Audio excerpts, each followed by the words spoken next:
So Diggs at practice, but didn't talk. What kind of update has the media been given on his availability to address what happened recently? Yeah, we haven't been given any update, Dan, and thanks for having me, first of all. But I think what's probably going to happen is during the mandatory minicamp portion of the offseason calendar here, so that'll be June 9th through 11th for the Patriots, that we would at some point have some availability to him. So we're going to apply as much pressure as humanly possible, Dan, and we're gonna make sure we get him in front of a microphone. I think he's probably not all that scared of speaking to us. On his way out to the field yesterday, he made sure to basically stop and wave at the cameras and say, nice to see you all. So I think he'll be ready to talk to us whenever the team will allow it. If I gave you the first question, what are you asking, Stefon Diggs? Can you tell us what was in the bag?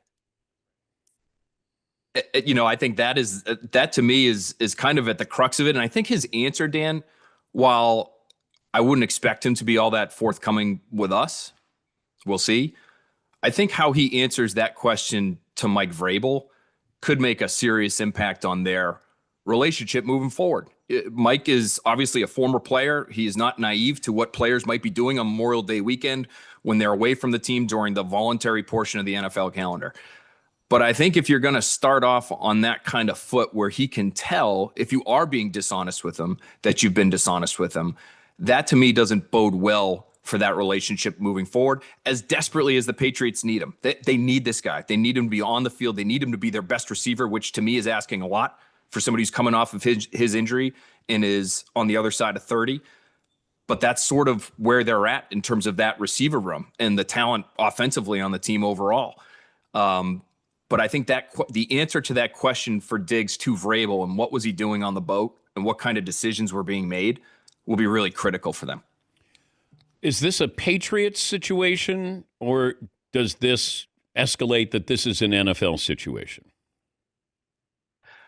I think the difficult part of this, if the NFL was ever going to try to get involved, is how would you prove anything? Right? I mean, the video we have is what it is. You can't really tell what's in the bag. He's not actually consuming anything that was in the bag. He's giving it away. He is saying, it sounds like, don't do it all. Go have a good time and then come back and see me.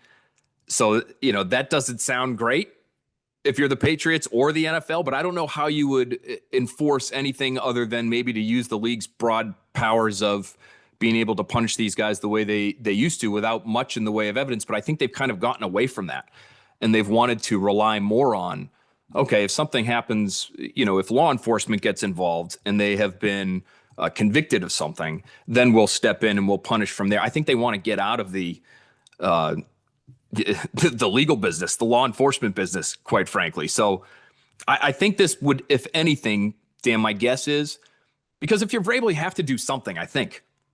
You have to do something. You're trying to establish a culture here. You're trying to show that, we're not only going to make sure we hold the guys that are on the lower end of the totem pole to a certain standard, but this guy's going to be one of our best players, we think, and we have to make sure we hold him to that very same standard. So my guess is there might be some kind of fine or something else behind closed doors that the rest of the team knows about to make sure that they have made a statement in the aftermath of all this.